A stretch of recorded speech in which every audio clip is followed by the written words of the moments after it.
नमस्कार। कार्यक्रम हट सिटमा यहाँहरूलाई हार्दिक स्वागत छ। म जगदीश खरेल। राष्ट्रिय प्रजातन्त्र पार्टी फेरि विभाजित भएको छ। राष्ट्रिय प्रजातन्त्र पार्टी र राष्ट्रिय प्रजातन्त्र पार्टी प्रजातान्त्रिक भनेर विभाजित भएको छ। दुईटा पार्टीमा फेरि टुक्रिएको छ। त्योभन्दा अगाडि नै डाक्टर प्रकाश चन्द्र लोहनीले राप्रपा राष्ट्रवादी भनेर अर्को पार्टी गठन गरिसक्नु भएको छ। यो हिसाबले नेपाली राजनीतिमा पार्टीहरू फुट्ने जुट्ने यो क्रम त चलि नै रहन्छ। राप्रपा पनि यसको शिकार विगतदेखि नै भयो। विशेष गरेर 2046 सालको जनआन्दोलन पछाडि 47-48 सालपछि पूर्व पञ्चहरूको पार्टी भनेर चिनिएको राप्रपा विभिन्न टुक्रामा विभाजित भयो। राष्ट्रिय प्रजातन्त्र पार्टीको इतिहास राप्रपा थापा र राप्रपा चन्द भनेर सुरुमा थियो, तर पछि लोकेन्द्र बहादुर चन्द र सूर्यबहादुर थापा एक हुनुभयो, राप्रपा बन्यो। फेरि त्यसपछिका श्रृङ्खलाहरूमा बारम्बार पार्टी फुट्दै जोड्दै आइरहेको थियो। पछिल्लो समयमा कमल थापाको नेतृत्वमा रहेको राप्रपा फेरि विभाजित भयो। राप्रपा प्रजातान्त्रिकको नेतृत्व अहिले पशुपति शमशेर राणाले गरिरहनु भएको छ। यसबीचमा राप्रपा किन फुट्यो र राप्रपाको एकजना संस्थापक मध्येका महत्त्वपूर्ण नेता पूर्व प्रधानमन्त्री लोकेन्द्र बहादुर चन्द आजको हटसिटमा हुनुहुन्छ। स्वागत छ यहाँलाई। धन्यवाद। अब तपाईँ चाहिँ कता हुनुहुन्छ? राप्रपातिर हुनुहुन्छ कि अब राप्रपा प्रजातान्त्रिकतिर हुनुहुन्छ? यो पशुपतिजीले अस्ति भन्नुभयो सुने, उहाँ कहाँ भन्दाखेरि उहाँ लोकन्थलीमा र उहाँको सठिक जवाबको लागि उहाँलाई इनाम दिनुपर्छ जस्तो लाग्यो। म अहिले अब कता लागेर हिँड्नुहुन्छ त? अब यो अलिकता मेरो लागि त यो चिन्ता र दुःखको विषय पनि हो। अब पार्टी स्थापना त्यति सजिलो थिएन सुरुको दिनहरूमा।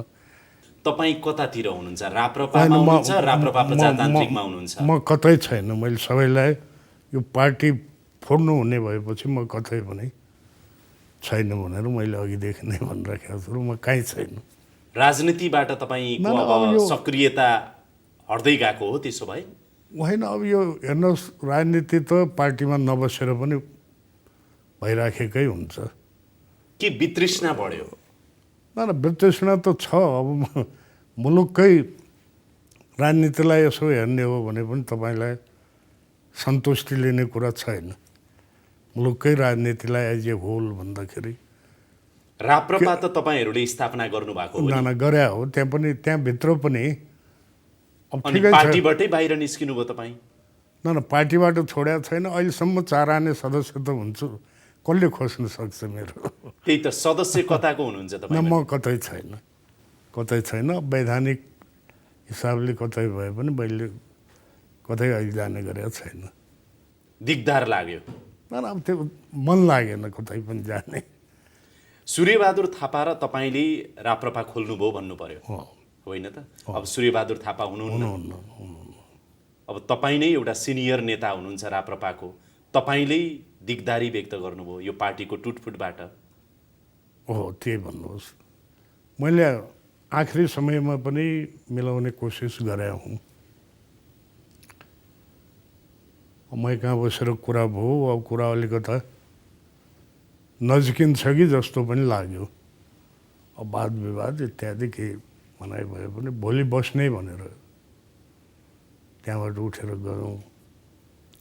अर्को दिन त यो त्यही दिन यस्तो घटना बेलुका दर्ता भइहाल्यो। अब त्यसको पनि उहाँहरूको त्यो पशुपतिजीहरूको पनि आफ्नो एक्सक्युजहरू छन्, यो कारणले गऱ्यौँ भन्ने। अब यताको पनि अर्को छ।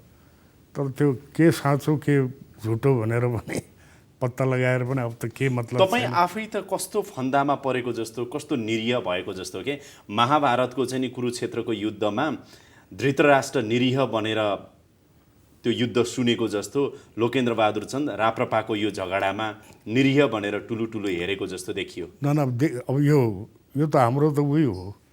गणेशमानजीलाई हेर्नुहोस् त आखिरमा मैले उहाँसँग तुलना गरे होइन। ऊ पनि त अब एक किसिमले त्यसै उहाँको पनि वास्ता नभएर बस्नुभयो।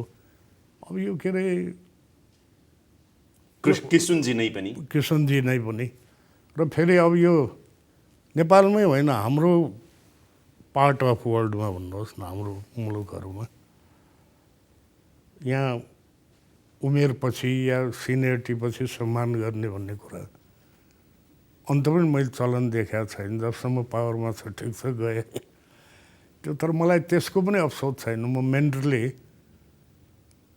मेन्टली यसको लागि प्रिपेयर्ड थिएँ र मेरो लाग्या भए म यो पार्टी मिलाउन साथ मैले सबैबाट बिदा लिन्छु पनि भने हुँ।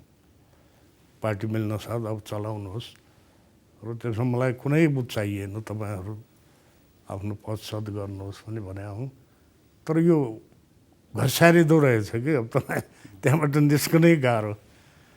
त अहिले एउटा मौका पाइएको छ। अब त्यो अब भोलि के त्यस्तै परिस्थिति भयो भने त्यसमा काम गरौँला। सक्रिय राजनीति पूर्व प्रधानमन्त्री लोकेन्द्रबहादुर चन्दले बिस्तारा त्याग गर्दै जानुभएको हो। हो, योभन्दा अगाडि पनि मैले त्यो अभ्यास गरिराखेको हुँ। किन? म साँच्चै भन्नुहुन्छ भने एउटा मनमा पहिला के थियो, यो राजनीतिमा छु, आइयो अब, तर आएर पछुतो गर्ने केही कुरा छैन। यो के अरे ईश्वरको, जनताको आशीर्वादले यो आएर राजनीतिमा मैले बिगारेँ भन्ने केही छैन। के अरे एउटा यहाँ पनि आफ्नो अनुसारको सफलता पाइयो नै। र अब 60 वर्ष पुगेपछि म यो छोड्छु भन्ने मेरो मनमा त्यो विचार कता कता थियो। भन्दाखेरि अहिले त त्योभन्दा 15, 16, 17, 18 वर्ष त्यसै घिसारिँदैन। झन्डै 80 को हाराहारीमा पुग्न थाल्यो। 78मा भन्दाखेरि 78। अब भोलि छोड्छु, फेरि के समस्या आइलाग्यो, यसपछि छोड्छु भनेर यहाँसम्म पुग्यो। त अहिले पनि ठिकै छ। अब के अरे अब दुःख लाग्दो कुरा हो, अब नफोड्नु पर्ने हो। त्यसले आज एउटा कुरा बताइदिनुहोस् न पूर्व प्रधानमन्त्रीज्यू, तपाईँले नै पनि मध्यस्थताको भूमिका निर्वाह गर्नुभयो लोकन्थलीमा, दुवै पक्षलाई साथमै राखेर पनि भन्नुभयो। अहिले आएर हेर्दाखेरि नि तपाईँ के भन्नुहुन्छ, राप्रपा फेरि किन फुट्यो?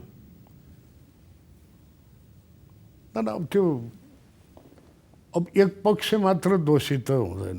हेर्नुहोस्, अब यो थापा पक्षको के दोष रह्यो, राणा पक्षको के दोष रह्यो? अब यो के भने अलिकता जति सरसल्लाह, अब अन्त विधानमा अध्यक्षलाई नै अधिकार छ। अब अरू पनि पार्टीहरूमा सायद अध्यक्षलाई नै अधिकार हुन्छ। तर तैपनि एक लेभलमा त्यो सल्लाह सुझाव जुन मात्रामा हुनुपर्ने हो, पटक्कै सल्लाह सुझाव गरेन, सँगै बसेन पनि म भन्दैन। जुन मात्रामा हुनुपर्ने हो र जो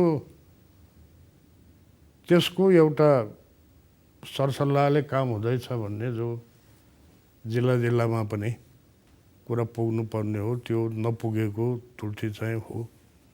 तर त्यो सम्हाल्न सकिन्थ्यो, कुराकानी गर्न सकिन्थ्यो। तर त्यत्तिकैमा पार्टी फुटाएर जानु पनि अब त्यो एकदमै आवश्यक थियो भन्ने मलाई लागेन। कमल थापाले के गल्ती गर्नुभयो पार्टी फुट्न? अब त्यसरी के छैन। तर अब के भने उहाँ आफ्नै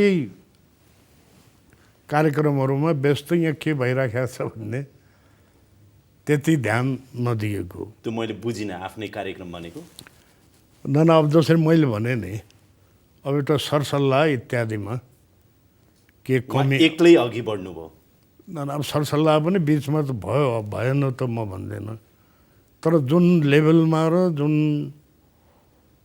फ्रिक्वेन्टली बारम्बार र सल्लाह गरेपछि त्यसको जो निष्कर्ष हुनु पर्थ्यो त्यो भने जति भएन। त्यति हुँदै पनि के अरे पार्टी फोडिहाल्नुपर्ने स्थिति चाहिँ। राणा पशुपति शमशेर राणा पक्षले के गल्ती गर्यो त? अब म त अरू केही भन्दैन। अरू जहाँसम्म गरे भने यो फुटाएको ठिक भएन, पार्टी फुटाउनु नहुने।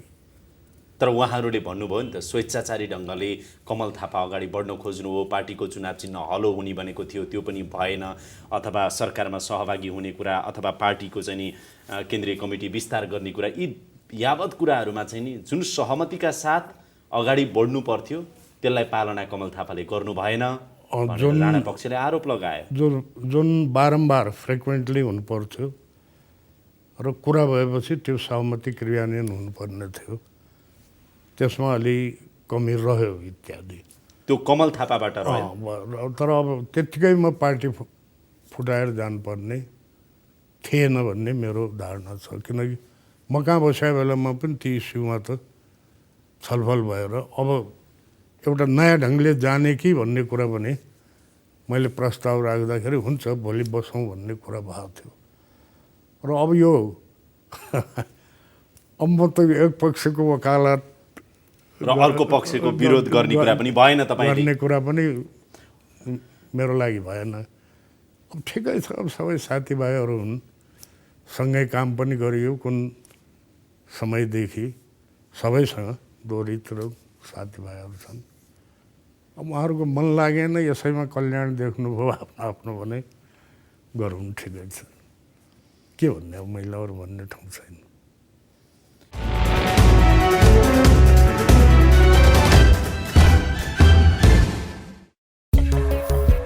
हट सिटका प्रायोजक बर्जर पेन्ट्स। हट सिटका प्रायोजक बर्जर पेन्ट्स।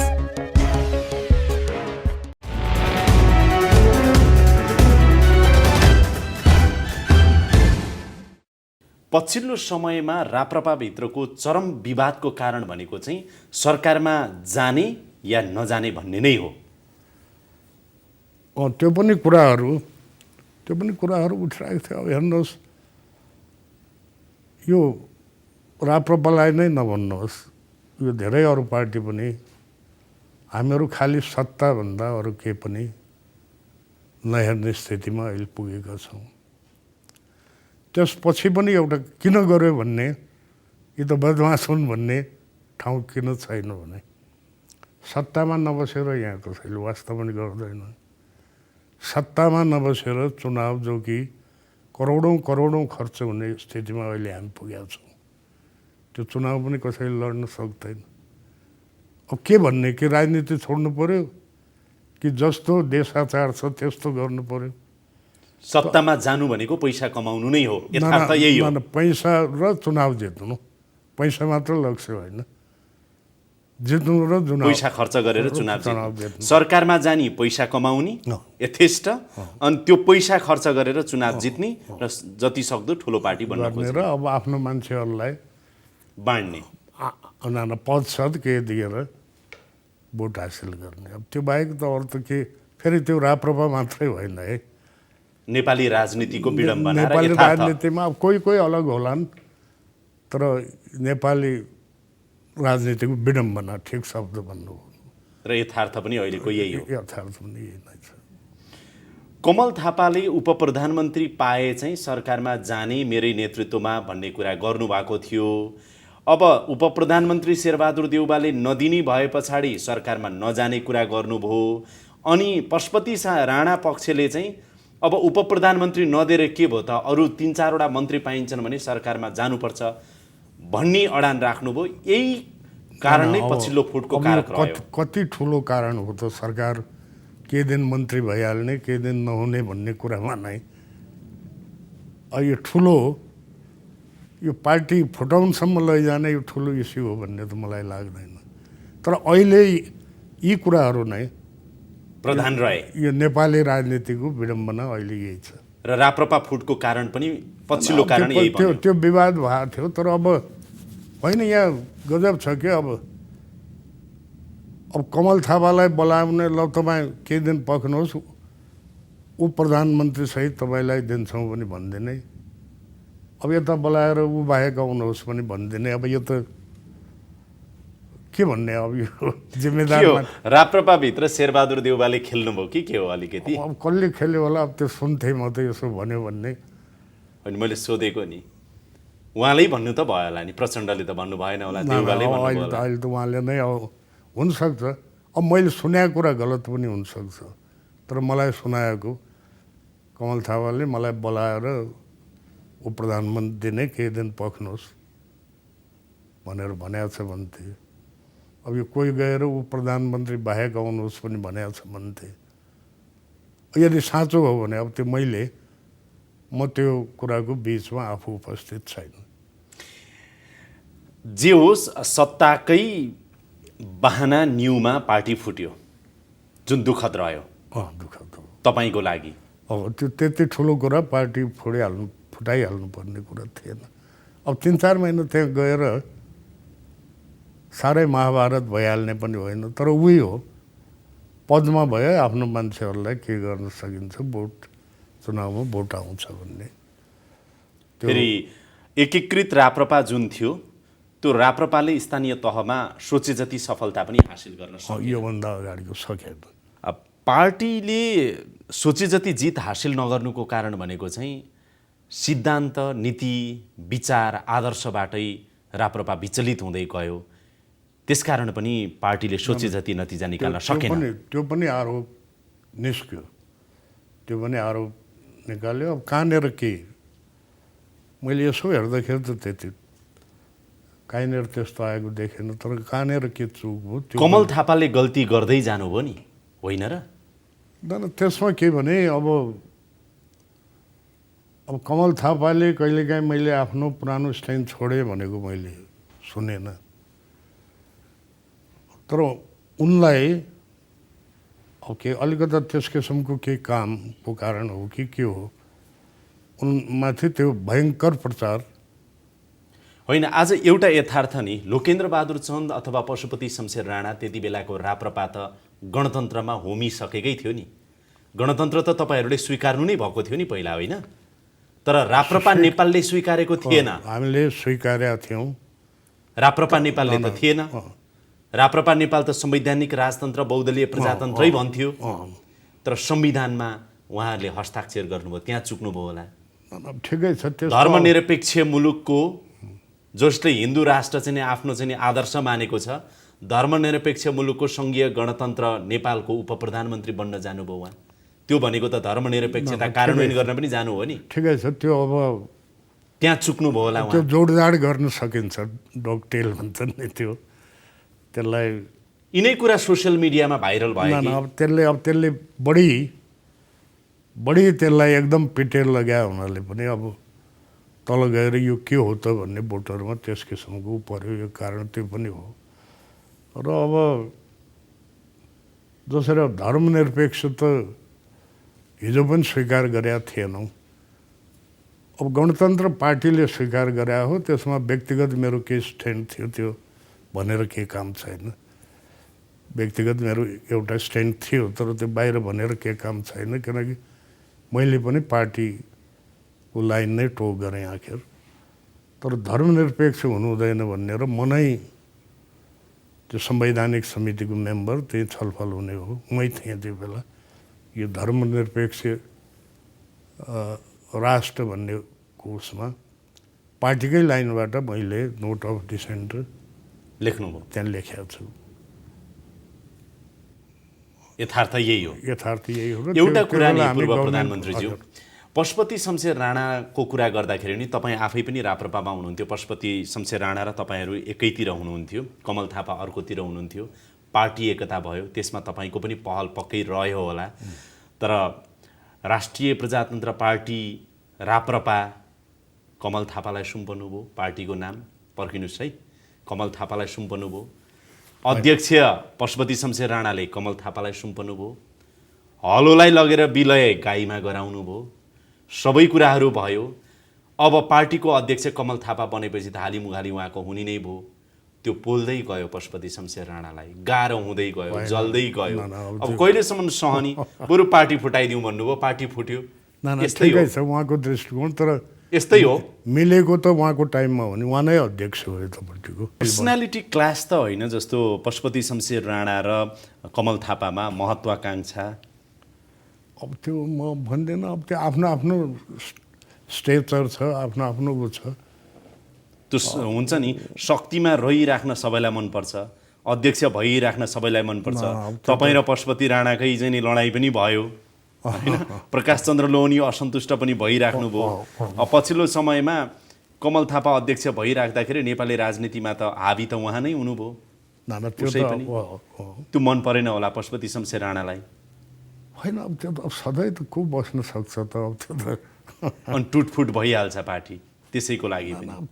अब कुनै के कारण हो त्यति, अब तर एउटा तर तपाईँको पनि एउटा कमजोरी त के रह्यो भनेदेखि राष्ट्रिय प्रजातन्त्र पार्टी चन्दको चुनाव चिन्ह हलो थियो होइन त, 48 सालको चुनाव ताका। त्यो हलोलाई तपाईँले पनि जोगाउन सक्नु भएन। त्यहाँदेखि यता हलो नै हो नि। त्यही त पछिल्लो समयमा भनेको एकीकृत राप्रपा, अहिलेको एकीकरण भएको राप्रपासम्म आइपुग्दा त तपाईँको चुनाव चिन्ह हलो लोहनीले लिएर जानुभयो। होइन, त्यहाँ पनि गएको छैन, गइसकेका छैन, तर हलोको भएको झन्डा चाहिँ बोक्दै हिँड्नुहुन्छ नि त उहाँहरू। झन्डामा राख्नु भएको छ, फ्रिज भयो। अलि रुखो प्रश्न सोधेँ है। जरुर भन्नुहोस्। तपाईँलाई कमल थापाले गनेनन् कि पशुपतिले गनेनन् कि अथवा दुवैलाई तपाईँले गन्नु भएन, टेर्नु भएन?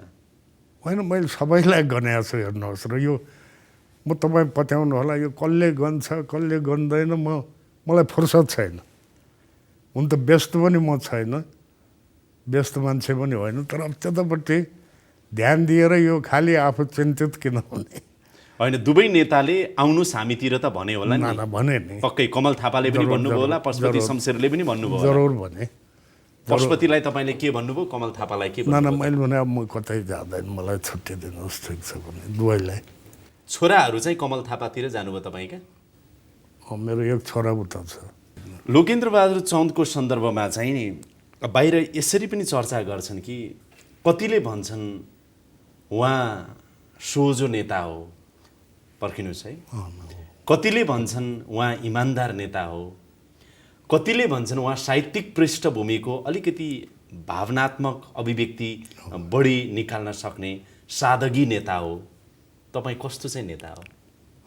त्यो त म यस्तो हो भनेर हुन्छ, र जे तपाईँहरू जे जनताले भने त्यही ठिक हुन्छ। आफूलाई टिप्पणीहरू सही हुन्, जे टिप्पणी पनि सही हुन्। अब जनताले आफूले भनेर हुने भए त सबै भन्थे म सबभन्दा असल मै हुँ, तर त्यो हुँदैन नि।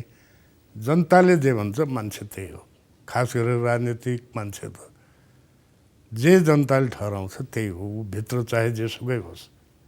तपाईँको प्रतिस्पर्धी, मैले यो कुरा सूर्यबहादुर थापालाई पनि सोधेको थिएँ, तपाईँको प्रतिस्पर्धी जीवनकालमा अधिकांश समय लोकेन्द्र बहादुर चन्द पनि रहिराख्नुभयो, अरू पनि धेरै थिए उहाँका, रहिराख्नुभयो। कयौँचोटि तपाईँहरू मिल्नै सक्नु भएन, तर मिल्नै नसक्दा पनि बेला बेलामा मिली पनि राख्नुभयो, सँगै पनि रहनुभयो। 86 वर्ष 87 वर्षको उमेरसम्म पनि सूर्यबहादुर थापालाई सक्रिय जस्तो देखियो राजनीतिमा, तर तपाईँ त 78 वर्षको उमेरदेखि नै होइन अब सक्रिय राजनीति त्याग्नुपर्छ भन्नेतिर लाग्नुभयो। त्यही हो न, त्यो त आफ्नो हुन्छ। सायद अब उहाँमा त्यो राजनीतिक बढी थियो होला, के भन्ने मेटल उहाँको माइन्डमा, बडीमा राजनीति बढी अंश बढी थियो होला, त्यसैले अब त्यो। आज एउटा कुरा बताइदिनुहोस् न, तपाईँ 3 पटक प्रधानमन्त्री बन्नुभयो होइन त? अब सानो गरेर त 4 पटक बन्नुभयो। पञ्चायतकालमा 2 पटक, त्यस पछाडि 50 को दशक पछाडि एक पटक, अनि राजाको शासनकालमा एक पटक, 4 पटक प्रधानमन्त्री बन्नुभयो। तपाईँ प्रधानमन्त्री बन्नुको पछाडि राजा अनि राज संस्थाको आशीर्वाद बढिरह्यो? तपाईँको जीवनको सङ्घर्षको परिणाम तपाईँ प्रधानमन्त्री बन्नुभयो, अथवा भाग्य अथवा भगवानको आशीर्वाद बढिरह्यो? बढी कुन रह्यो? अब हेर्नुहोस्, पञ्चायतमा पनि प्रधानमन्त्री बन्नलाई तपाईँले पार्लियामेन्टमा, राष्ट्रिय पञ्चायतमा आउनु पर्थ्यो, त जनताको त सधैँ चाहियो नै। तर राष्ट्रिय पञ्चायतमा आएपछि पञ्चायत टाइममा प्रधानमन्त्री बन्ने भनेको राजाको आशीर्वाद नै चाहिने हो, चाहे जेसुकै भन्नुहोस्। 3 पटक तपाईँ राजाको आशीर्वादबाटै बन्नुभयो। एक पटक एकपटक एमालेको 54 सालमा प्रधानमन्त्री एमालेको बन्नुभयो एमालेसँगको गठबन्धनमा 19 सिट ल्याएको थियो राप्रपाले।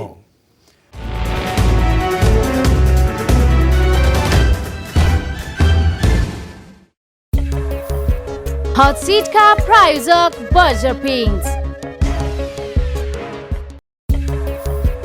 हट सिटका प्रायोजक बर्जर पिङ्स।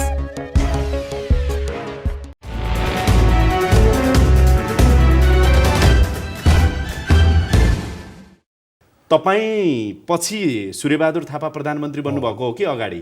तपाईँभन्दा पछाडि। तपाईँ एमालेको सपोर्टमा प्रधानमन्त्री बन्नुभयो तेस्रो पार्टी भएर, उहाँ काङ्ग्रेसको सपोर्टमा प्रधानमन्त्री बन्नुभयो। खुब चिट्ठा परेको थियो त्यति बेला पनि।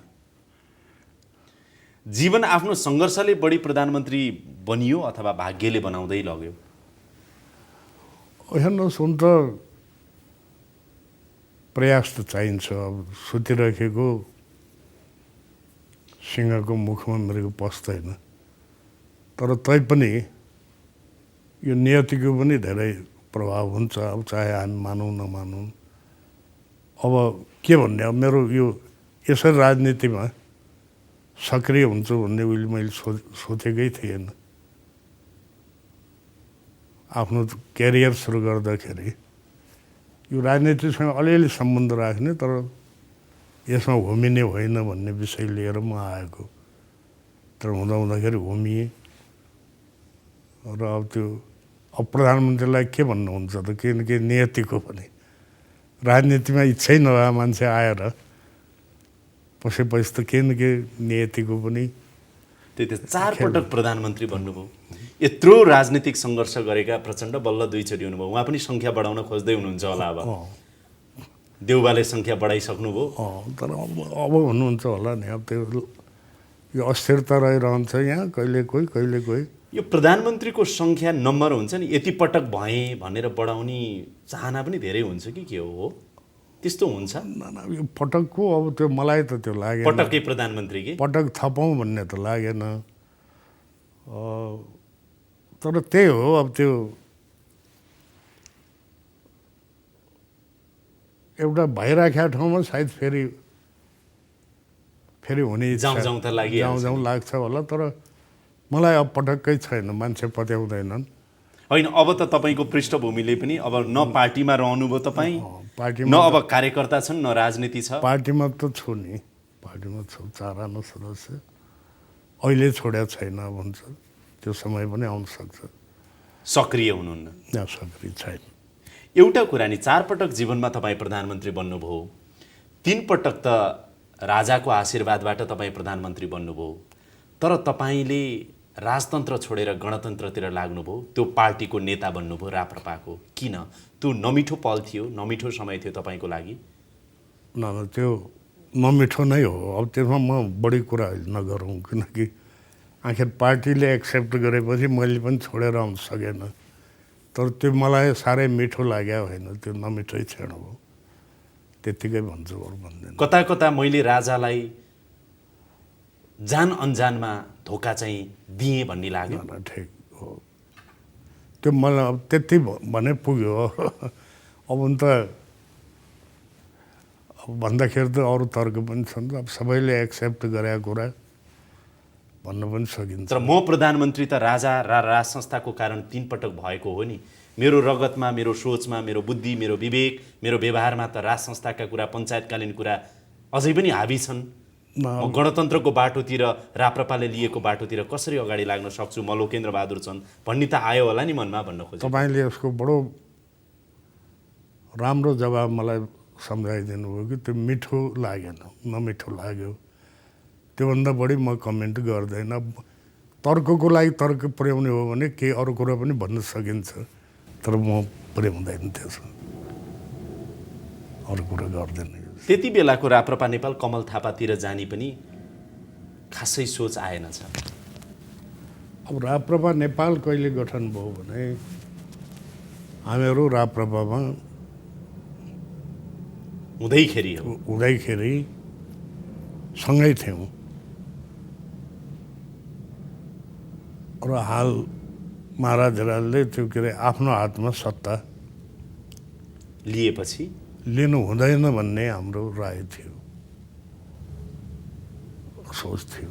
लिएपछि हाम्रो एउटा वक्तव्य निस्क्यो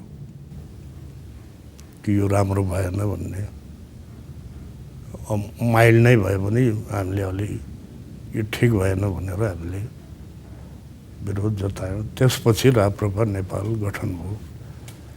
कमलजी यता आएर, नत्र पहिला कमलजी पनि सँगै हुनुहुन्थ्यो र महाराज राजले आफ्नो हातमा लिएपछि त्यसपछि राप्रपा नेपाल बन्यो कमल थापाको नेतृत्वमा।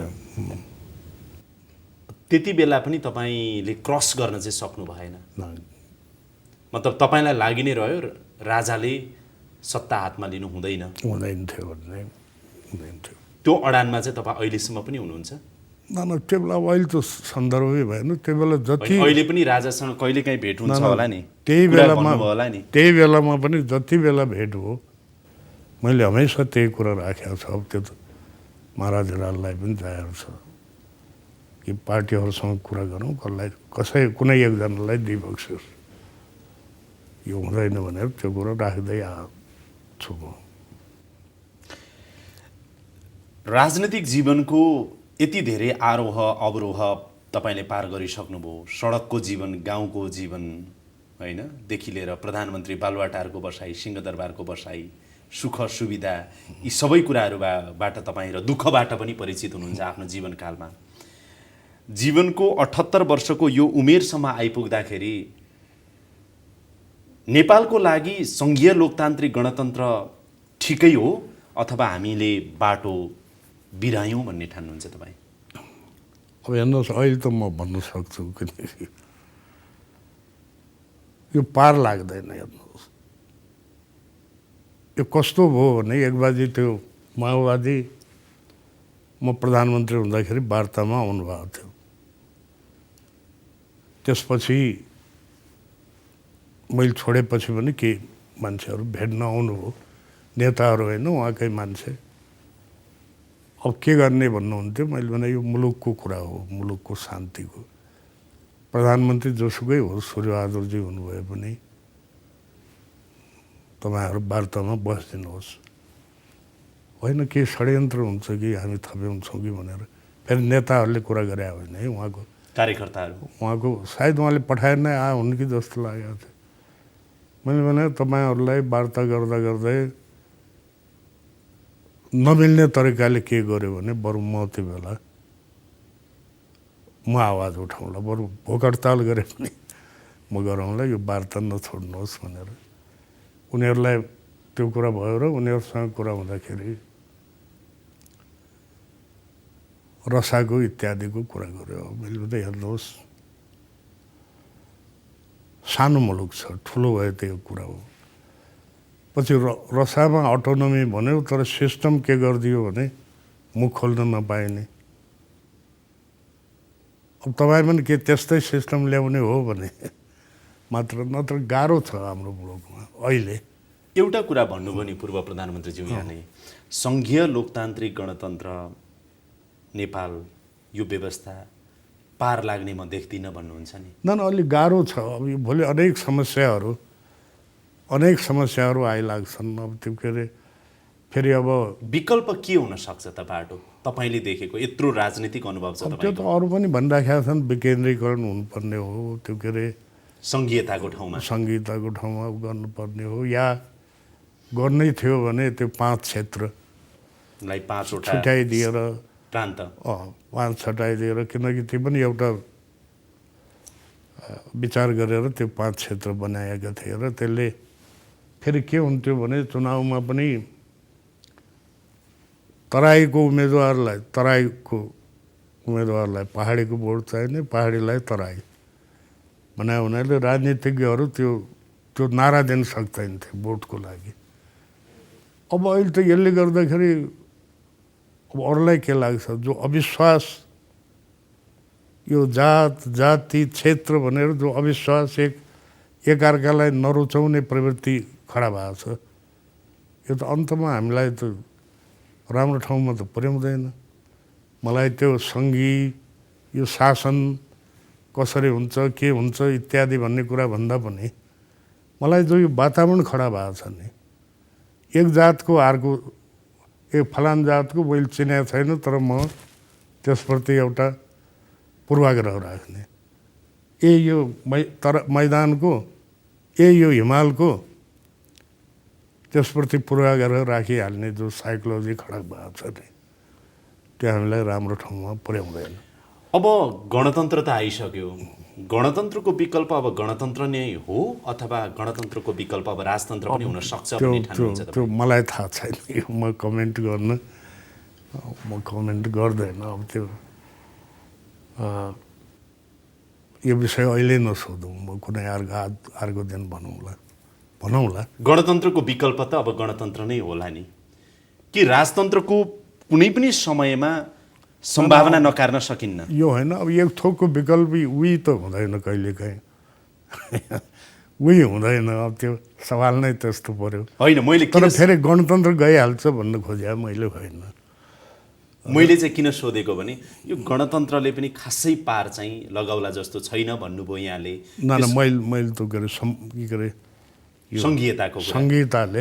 संघीयताले पार लगाउँदैन, तर गणतन्त्र चाहिँ जनताको अधिकार हुनु पर्यो। जस्तै अब अहिले पनि यो चलाउन सक्यो भने राम्रो हो। यो अहिले स्थानीय जनतालाई जो अधिकार दिएको छ, यति भए त पुगिहाल्यो नि। अनि झगडा फसाद किन गर्ने भन्ने मेरो त्यो व्यक्तिगत धारणा हो। तपाईँ गणतन्त्रवादी नेता हो या राजतन्त्रवादी नेता? म गणतन्त्रवादी होइन, त्यो त मैले भनेको छु। तर अब सबैले स्वीकार गरेपछि स्वीकार गरियो। तर व्यक्ति तपाईँ राजतन्त्रवादी हो? राजतन्त्र मेरो सुरुवात हो। नेपाली राजनीति अब कसरी अगाडि बढ्ला भन्ने देख्नुहुन्छ तपाईँ? अलि अस्थिरताकै बाटोमा अगाडि बढ्छ केही समय, अथवा अलिकति स्थिर हुँदै जान्छ? यही हो। के हुन्छ? अस्थिरतै हो। अब यसमा उपायहरू छन्। अब त्यो धेरै अब आजै त्यति अर्को दिन बरु म आउँला, छलफल गरौँला। बरु अस्थिरता अन्तको लागि हुन त माओवादीको त्यो प्रस्ताव हो, र त्यो पनि सिम्बोलिक हेड अर्को हुने, तर कार्यकारी प्रमुख चाहिँ जनताबाट डाइरेक्ट निर्वाचन भएर आउने कुरामा पनि यतिको जथाभावी र यतिको अस्थिरता हुँदैन कि भन्नेमा मेरो पनि त्यो धारणा छ। अब अन्तिम प्रश्न सोध्छु तपाईँलाई। अब सक्रिय राजनीतिबाट बिस्तारै अलिकति विश्राम लिएको जस्तो अनुभूति गराउनु हो तपाईँले जनतालाई। अब बाँकीको जीवन चाहिँ कसरी बिताउँदै हुनुहुन्छ? ठिकै छ। अब त्यो मलाई समय काट्न केही गाह्रो छैन। अब यसो अलि पढ्यो, अलिकता सकेसम्म केही लेख्यो, त्यो छ। र अनि म त के सम्झिराखेको छु भने यो चुनाव भएपछि अब जो यो प्रान्त र केन्द्रको भनिराखेका छन्, यो चुनाव भएपछि फेरि एक ठाउँमा यो राप्रपाको विभिन्न फ्याक्सन फेरि एक ठाउँमा आउँछन् कि भन्ने पनि एउटा आशामा छु। त्यही पर्खेर त्यो हुने भयो भने फेरि म त्यो काममा सहयोग पुर्याउँछु। सक्रियता लिनुपर्ने हुन्छ भनेपछि पार्टी फुट्दा दुखी हुनुहुन्छ तपाईँ, त्यसकारण दुवै पार्टीभन्दा बाहिर हुनुहुन्छ, तर पार्टी एक गराउने कुरामा सक्रिय नेतृत्व लिने काम चाहिँ अझै पनि त्यो मौका पाइयो भने त्यसको लागि म प्रयत्नशील हुन्छु। शुभकामना छ। कार्यक्रममा आइदिनु भयो, धेरै धेरै धन्यवाद छ। हवस् त, यसका साथै अहिलेको लागि यो कार्यक्रम यहीँ बिट मार्ने अनुमति चाहन्छु। कार्यक्रम युनिटका सम्पूर्ण सहकर्मीहरूको साथमा मलाई पनि बिदा दिनुहोस्। नमस्कार।